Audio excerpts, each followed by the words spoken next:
RSS की हैं, वो तलवार अपनी बच्चियों को तलवार लेके ना वो हवा में लहरा के उनको ट्रेनिंग देती हैं।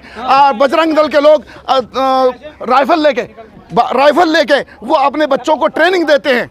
उन पे बैन, उनका बैन होना चाहिए।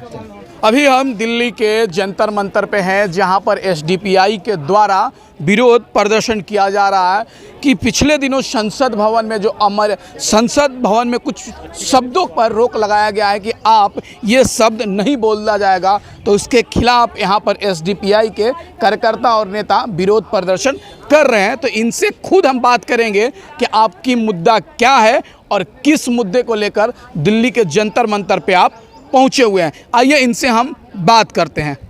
सर, क्या दिक्कत है? अगर आप प्रधानमंत्री को गालियां देंगे पार्लियामेंट में, उन पे जाति का टिप्पणी करेंगे, तो वो अगर सब बैन कर दिए गए तो इससे क्या दिक्कत है? आज तक इन 7 सालों के अंदर एक भी, आप प्रेस के माध्यम से आपको ये बताना चाहता हूँ और ये सवाल करना चाहता हूँ कि एक भी ऐसा शब्द जो प्रधानमंत्री की शान में किसी ने गुस्ताखी की हो तो बताया जाए।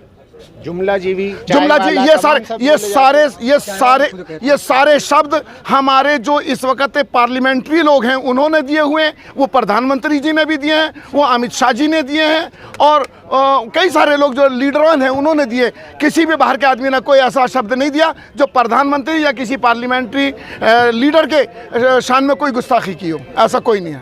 अच्छा सर, एक आजकल लगातार सवाल खड़ा किया जा रहा है, कहा जा रहा है मुसलमान अपनी आबादी बढ़ा रहे हैं ताकि आने वाले वक्त में देश में राज कर सके, क्या कहना चाहेंगे आप? आप प्रेस के लोग हैं, इसका मतलब आप अपने चैनल के चक्कर में ना पेपर देखते हैं ना खबर पढ़ते हैं। मैं आपको बता दूं, पिछले 15 साल में हमारी जो जनसंख्या थी वो 25% डाउन हुई है। जितना पढ़ा लिखा बच्चा आज निकल के आ रहा है, वो जो कल 8 बच्चे होते थे आज उनके 3 बच्चे हो रहे हैं।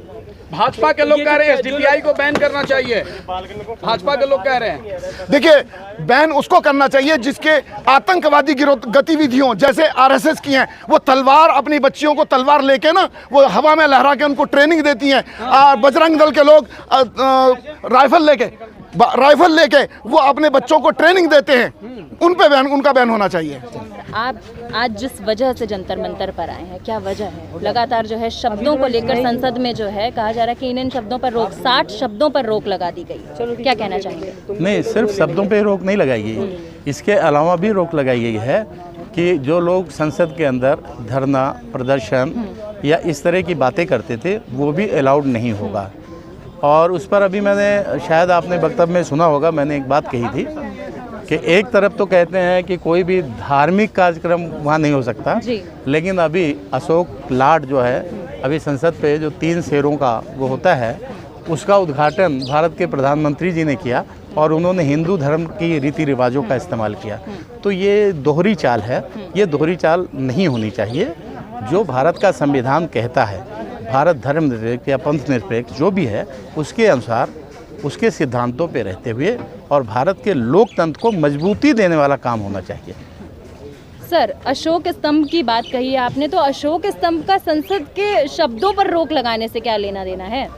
हाँ, उसका संसद के अंदर जब ये कहा जाए धरना प्रदर्शन या धार्मिक कार्यक्रम नहीं होगा, लेकिन जहाँ वो लगा वहाँ धार्मिक कार्यक्रम हुआ ना। रोक तो बाद में लगी ना सर, रोक तो कल लगी ना। अच्छा, बाद में लगी। हाँ। तो इससे पहले क्या भारत क्या धार्मिक राष्ट्र था क्या? इससे पहले भारतीय संविधान में क्या भारत धार्मिक था क्या? भारत तो पहले से ही जो है पंथ निरपेक्ष था ना। तो फिर वो तो पहले भी नहीं होना था, बाद में भी नहीं होना था। मूर्ख, काला दिन और लगातार जो है जुमलेबाजी, इन तरीके के जो शब्द जो आम जनजीवन में यूज किए जाते हैं, ऐसे साधारण शब्दों पर भी रोक लगा दी गई है। कहीं ना कहीं फ्रीडम ऑफ स्पीच जो है वो जो है उस पर रोक लगाई जा रही है, बोलने की आज़ादी छीनी जा रही है। कहीं ना कहीं नहीं, 100% छीनी जा रही है। अगर इन शब्दों का आप इस्तेमाल नहीं करेंगे तो आप जो भी कहेंगे उसमें आपका विरोध ही नहीं नजर आएगा। आप जो भी बोलेंगे आपका विरोध नजर ही नहीं आएगा। तो मोदी जी का विरोध देश का विरोध है। मोदी जी का विरोध देश का विरोध है, ये आप कह रहे हैं, लेकिन हमारा मानना है, टीवी अखबार कहता है। जी, बिल्कुल, मनुवादी अखबार, मनुवादी मीडिया ऐसा कहता है। लेकिन भारत में बहुत सारे लोग भारतीय संविधान के अनुसार भारत को मजबूत करने के लिए काम कर रहे हैं। उसमें तमाम लोग हैं, जाति धर्म का कोई बंधन नहीं है, सब लोग मिलजुल कर काम कर रहे हैं। तो वो संघर्ष को जारी रखते हुए इस चीज़ को होने नहीं देंगे। तो मोदी जी से क्या आपत्ति है आप लोगों को? मोदी जी का दुनिया में डंका बज रहा है, चीन टाइट है। मोदी जी अगर कह रहे हैं कि हमको भगवान कहो तो कहिए। हमें मोदी जी से कोई आपत्ति नहीं है, लेकिन मोदी जी अगर कह रहे हैं भगवान कहिए, तो जो लोग ताकत की पूजा करते होंगे, जो लोग इस तरह से ताकत की पूजा करने वाले लोग हैं, या तमाम किसी को जो गले पे हाथ रख के गला दबाने लगे, जो उसे राम जैसा कह दें, तो कम से कम हम उनमें से नहीं हैं। हमारी जान चली जाएगी, हम किसी भी हद तक हमारे साथ जुर्म जाती होगा, लेकिन हम सिर्फ एक ईश्वर की पूजा करने वाले लोग हैं, उसके अलावा हम कभी किसी को पूज्य नहीं मान सकते। मोदी जी के समर्थक कर रहे हैं कि वो साक्षात मतलब भगवान के अवतार हैं। देखिए, मोदी जी के समर्थक तो पता नहीं क्या क्या कहेंगे, और अभी आपने देखा श्रीलंका कहते हैं, नहीं पता नहीं क्या क्या का मतलब आप समझ सकते हैं कि वो पता नहीं क्या क्या कह सकते हैं। ये इसलिए कि उन्हें आप जैसे लोग, कोई अंधभक्त कहता है, कोई कुछ और भी कह लेता है। तो ऐसे अंधभक्त जिन्हें ईश्वर का ही ज्ञान नहीं है, वो बेचारे किसी को ईश्वर मान लें, वो अज्ञानी हैं, वो किसी को ईश्वर मान लें। लेकिन जिसको कम से कम ये ज्ञान है कि ईश्वर जो है निराकार है और एक है, तो वो कम से कम ईश्वर नहीं मानेंगे, तो हम तो कम से कम नहीं मानेंगे। आपको क्या लगता है, सीरियस सवाल है, आपको लगता है कि मोदी जी अनडेमोक्रेटिक हैं? वो तो कह रहे हैं कि हम चुन के आए हैं, सबसे ताकतवर प्रधानमंत्री है, 56 इंच का सीना है, जनता ने उनको वोट दिया है, हिंदू हृदय सम्राट बोनस में है।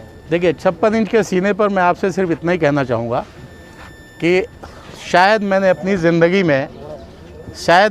ज़िंदगी में पहली बार ऐसा सुना कि भारत के फौजी सीमा पर हथियार रहते हुए लात घूंसों से मार के मौत के घाट तक उतार दिए गए। ये 56 इंच के सीने वाले प्रधानमंत्री के दौर में हुआ है, और अभी तक एक के बदले 10 सिर या एक के बदले 50 सर अभी तक कहीं नज़र नहीं आया। तो 56 इंच के सीने को मैं इसके लिए धन्यवाद कहूँगा कि ऐसा 56 इंच का सीना हो कि हमारे देश का सैनिक, उनके घर का बच्चा नहीं होता, हमारे घर का बच्चा होता है, गरीब परिवारों का होता है, वो लात घूंसों से मारा जा रहा है और 56 इंच के सीने वाला सो रहा है। एसडीपीआई के नेता हैं। 56 इंच के सीने पे एक बात मैं कहना चाहूँगा आपसे, जैसे आपने कहा, मोदी जी ने कहा कि 56 इंच का सीना है उनका, वो 56 इंच का सीना आज तक हिंदुस्तान को 6 बार एक प्रेस कॉन्फ्रेंस नहीं दे पाया। वो 56 इंच का मन की बात जरूर करते हैं अकेले में बैठ के, लेकिन आपके सामने 6 बार वो हाजिर नहीं हो पाए। कितने 56 इंच का सीना, आप इस बात के बारे में सोच सकते हैं। आप लोगों पर आरोप है, आप लोग मुस्लिम कम्युनिटी के, कि आप लोग धर्म बचाने की लड़ाई लड़ रहे हैं, भूख, भ्रष्टाचार, बेरोजगारी से आप लोगों का कोई लेना देना नहीं है। हम धर्म बचाने की लड़ाई नहीं लड़ रहे हैं, हम भूख और आज़ादी की लड़ाई लड़ रहे हैं। हमारा नारा ही है खौफ से आज़ादी और भूख से आज़ादी। 2047 का जो प्रोपेगेंडा बताया जा रहा है कि इस्लामिक राष्ट्र बनाने की जो है, देखिए अभी हमारे प्रेसिडेंट साहब ने वो भी बताया आपको, वो कोई एजेंडा नहीं है, वो एक बुक है जो जिसमें सच्चर कमेटी की जो रिपोर्ट आई थी, उसमें वो भी है।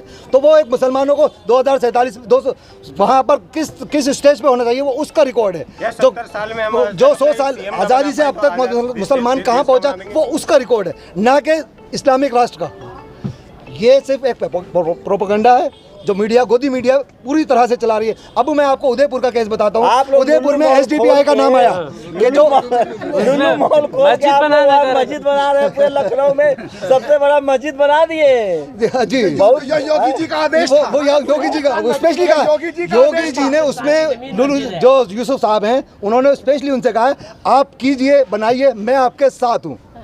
योगी जी का बिल्कुल स्पष्ट उसमें कहना था। तो उन्होंने नमाज को बोला होगा क्या? देखिए, आपने उसे मस्जिद कहा, मुझे नहीं पता वो क्या है। आपने कहा वो जो वहाँ बना है, उसमें योगी जी ने स्पष्ट लफ्ज वर्ड में कहा कि आप बनाइए, मैं आपके पीछे खड़ा हूँ। यूसुफ साहब से जो उसके ऑनर हैं, उससे कहा। तो आप भी नमाज, देखिए, मैं आपको नमाज के मुद्दे पर मैं आपको बताना चाहूँगा।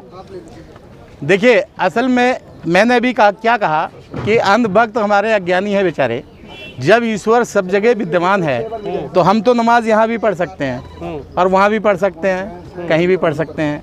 लेकिन जिनको ऐतराज़ है, जिनके लिए एक सीमित जगह है कि वो इतने कुंठित मानसिकता के लोग हैं, उनका भगवान बहुत संकुचित है, उन्हें डर है, वो इस तरह का प्रोपोगंडा कर रहे हैं। आप लोग उनके साथ क्यों दे रहे हैं? मैं बाइंड अप करूंगा। एक चीज और देखिए, आज उनको कोर्ट ने बताया और रास्ता दिखाया कि आप एक ऐसी साइड जिसका आता पता भी नहीं है, जिसको ब्लॉक कर दिया गया, सिर्फ उसकी एक फोटो पोस्ट की थी उन्होंने जिसमें वो हनीमून होटल और हनुमान वाला जो फोटो था वो भी तकरीबन 76 का था, मेरी पैदाइश से भी पहले का था वो, और उस फोटो को दिखाकर सिर्फ उनको अंदर कर दिया गया। मेरा मानना ये है कि गोदी मीडिया को पहचानना पड़ेगा और गोदी मीडिया को सुधरना पड़ेगा, क्योंकि मैंने तो इनके चैनलों को देखना 3-4 साल से बंद कर रखा है, लेकिन जो ये खबर दिखाते हैं उसको बिल्कुल उल्टे को सीधा और सीधे को उल्टा करके दिखाते हैं।